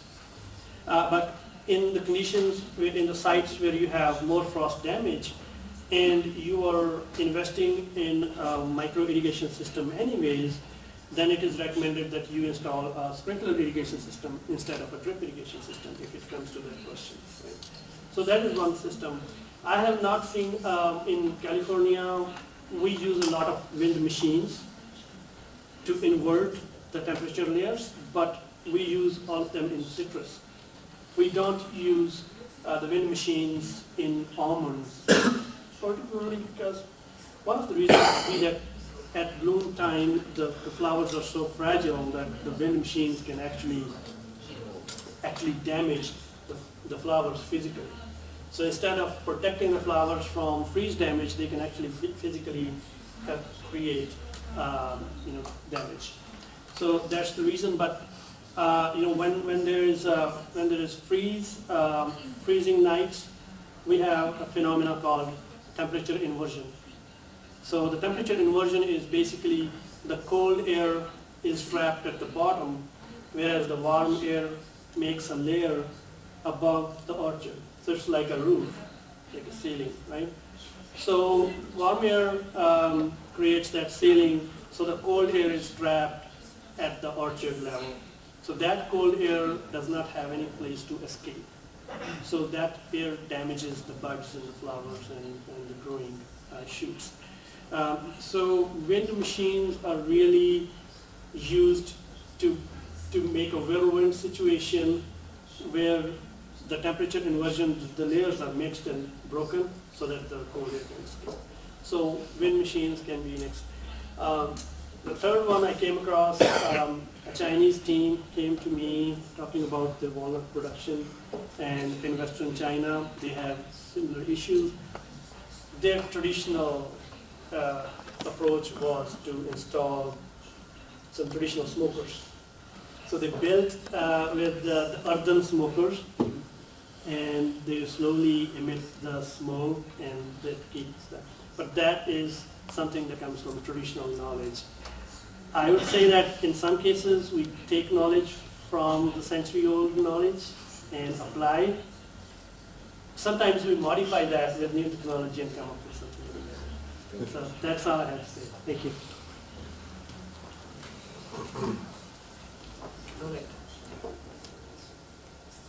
Hello. This is Fortune. trees.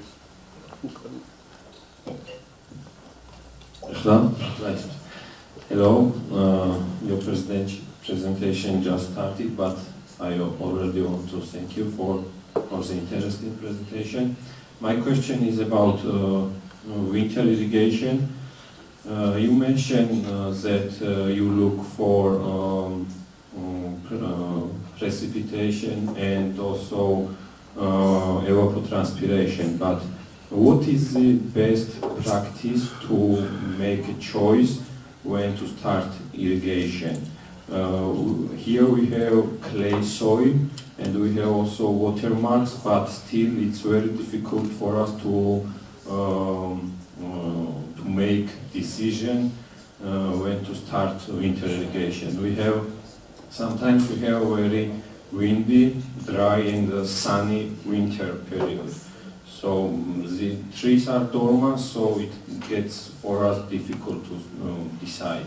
And during winter irrigation, does it depend, what is the difference between drip and micro sprinkler irrigation? One is more efficient or not? Thank you for your question. So first, talking about evapotranspiration and irrigation based on evapotranspiration.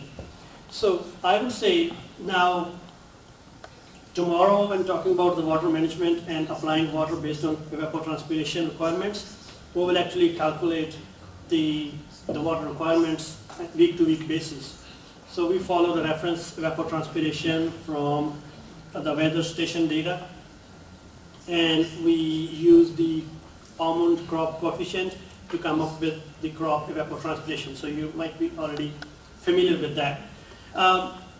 During the winter time, I would say it is no different than the season time in terms of week-to-week evapotranspiration monitoring. So what we do typically in season is we see current week's evapotranspiration, like how much the trees need was this week, how much is the trees need going to be next week. So if the evapotranspiration is going to be same between this week and next week, that means you are basically 100% meeting the tree needs. What the trees were drinking this week, you apply the same amount of water to meet 100% evapotranspiration, and that will get you through the next week. Same thing, the recommendation in California is that you monitor your rainfall and soil moisture. And basically, we have the newer, with the crop coefficient of almonds for the winter time, the newer coefficients developed in 2015 by the University of California researchers. If I remember correctly, I think the crop coefficient or the evapotranspiration is 0.4 inches per week. The crop coefficient is 0.4, example. Sorry. So if you multiply that with the reference evapotranspiration, that comes to about about the same for weekly. So which is about 10 times less than the peak, I would say, just as a rough guess. So what happens is when you monitor your soil moisture, so you have this 0.4 of evapotranspiration requirement for the crop water need this coming week, but you assess your soil moisture and your soil moisture is not enough in terms of water availability, then you irrigate. So just like the season, if you are falling short of that, then you should resume the irrigation. You can, depending on the soil type that you have, you can basically fill the soil profile in late fall and early winter, and that will probably get you through the winter time, even if there is no rain, unless it comes to the late dormant period when you have to again fill the soil profile for sufficient root growth. So you basically really monitor your week-to-week soil moisture availability, and your weekly requirement based on evapotranspiration. And if you're falling short at any given time, you apply just that enough. To your question about micro sprinkler versus drip system, it really depends on your soil type. On a little bit heavier soils, loamy soils, the drip irrigation system, particularly the double line drip that's very popular these days, the drip irrigation system can actually really help retain the moisture in the soil. So the drip irrigation would be preferred. The micro sprinkler wets a larger area and it fills the soil profile really well. It works really well in sandy to sandy loam soils, but you have to be very careful about the frequency of water application in that. Either way, you need to match your irrigation system to your soil type and texture. Okay. All right. Yes. My question is. Go ahead. Hello.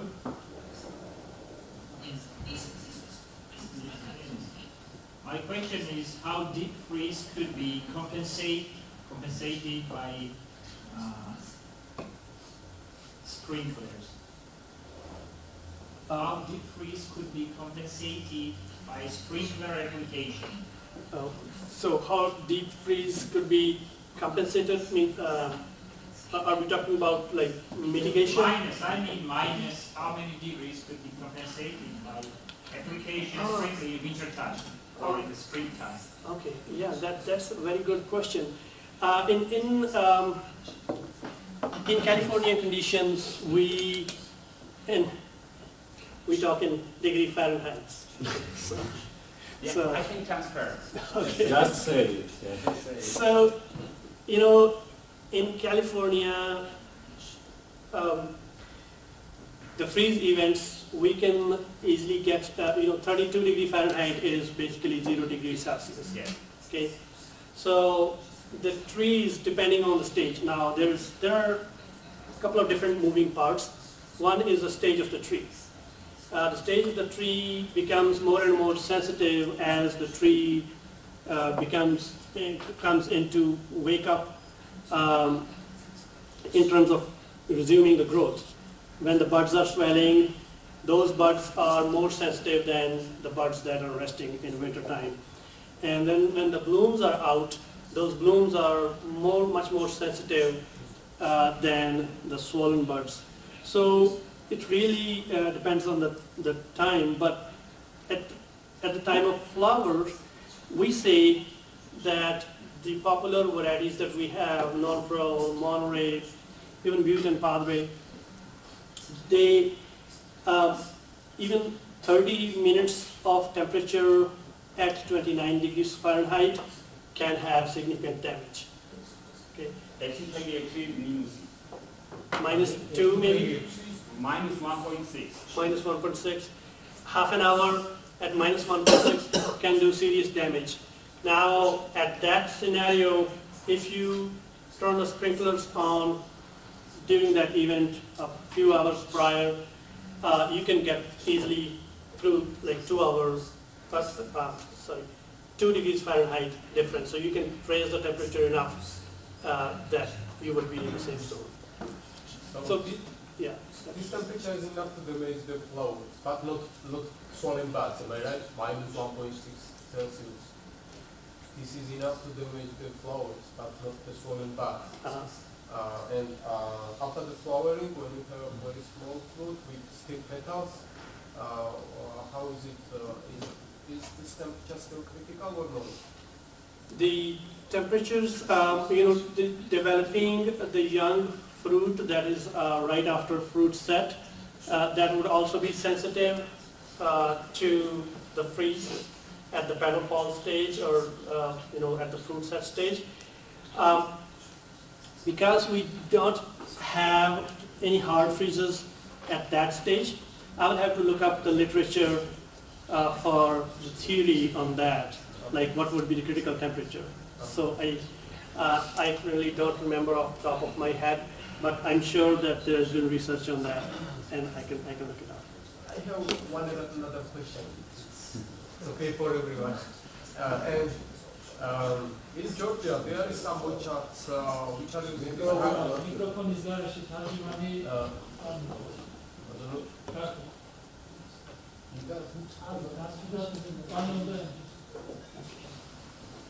So there is a practice in Georgia, in Almonds, that we were talking about the winter irrigation, but some orchards are stopping irrigating in the end of the August, so to stress the plants and let it start drop leaves earlier. So the idea about it is to be plant prepared already for the winter. What do you think about that idea? So yeah, we were talking about plants still have demand in the winter, but there is some orchard which is stopping irrigation in the end of the summer. What do you think about this practice?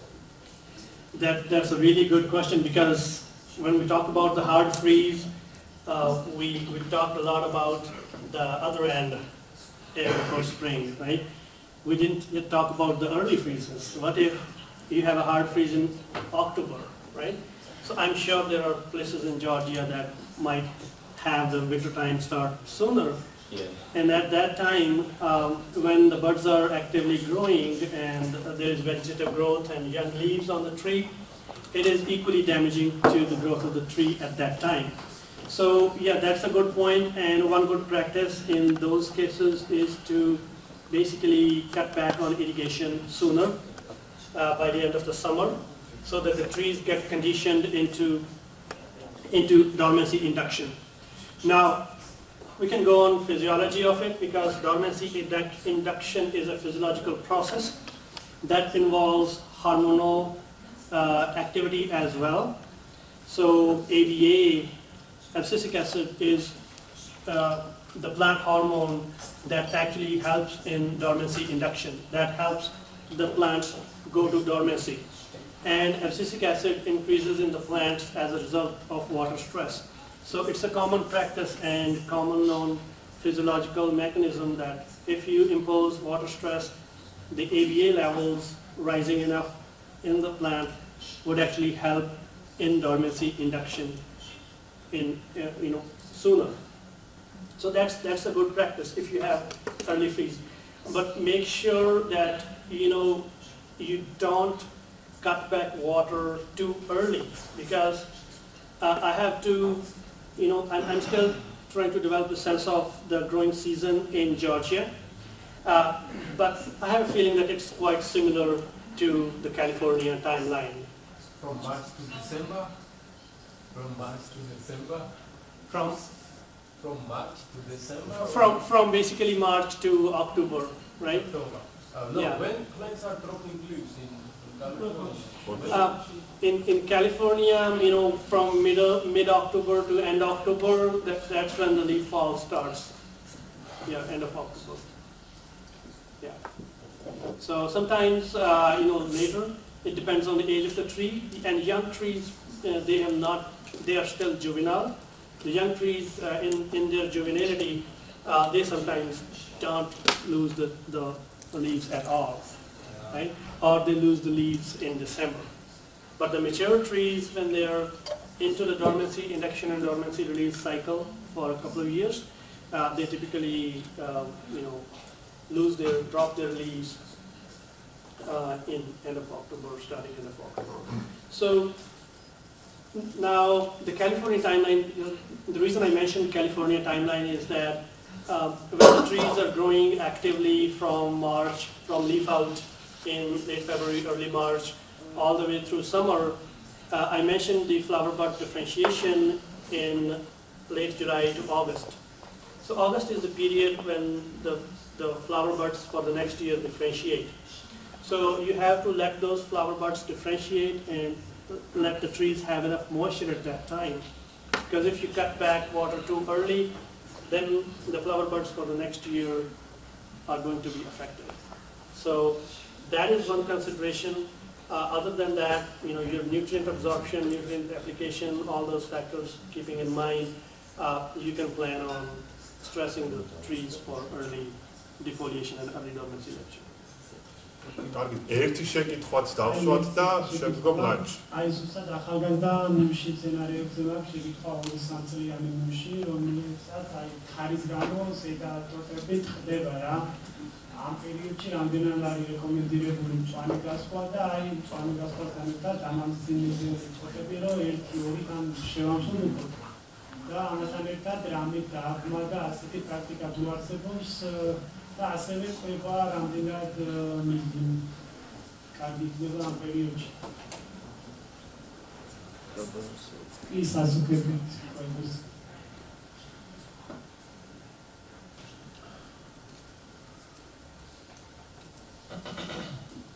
Thank you. Great question. So, in the pruning section, we'll talk about the long pruning and the short pruning and the intermediate pruning. So basically, short pruning is the pruning that we head back the branch too much and we only leave a short branch after we have pruned that branch. Okay. Short pruning is done in scenarios like if you have high wind speed and your trees are vigorously developing, so you want to control the tree size and protect them from falling over in the wind. So you can do short pruning techniques, but with short pruning, then you are stimulating too much lateral growth. So then you need to accompany that with thinning. So thinning the branches to select, and then the secondaries again, you can do the short pruning. So basically, typically, the term that we use is buck horning, like the horns of a buck. So short pruning is the technique that you can use in high wind conditions. So to answer your question, yes, there are pruning strategies that you can use short pruning. The second part of the question was the fertilizer. Yeah, the fertilizer application again. In the cases of heavy wind scenarios, and if you're growing vigorous varieties, you try not to induce too much vegetative growth before you build the firm structure of the tree. So you let the primary branches and the secondary branches firm up, have enough lateral growth, increase in diameter, so that the tree structure is really strong and able to withstand the winds before it puts on too much tertiary growth. So you apply your fertilizer very judiciously in those cases, because otherwise if you have rank vegetative growth, which means you're applying too much fertilizer and your trees are growing vigorously and you're not pruning them back, you can have the trees falling over. So, that can be one strategy. Another strategy is, in case of vigor control, if you are not using growth controlling rootstocks, if you are not using dwarfing rootstocks, so you have a vigorous tree, summer pruning can actually reduce the vigor of the tree. Almond trees are usually pruned in winter time when they are dormant for normal standard practice. If you prune the almond trees in summer, that is going to reduce the tree vigor. So that could be another strategy to actually keep the tree vigor in control, the size of the tree in control, doing the summer pruning in addition to winter pruning. So I hope that answers your question.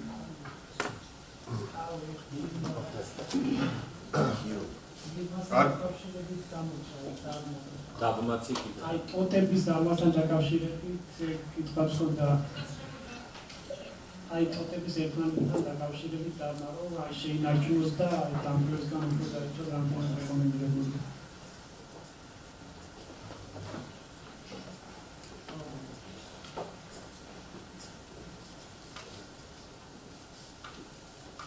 Thanks for reminding me, because I had this point in mind in your last question.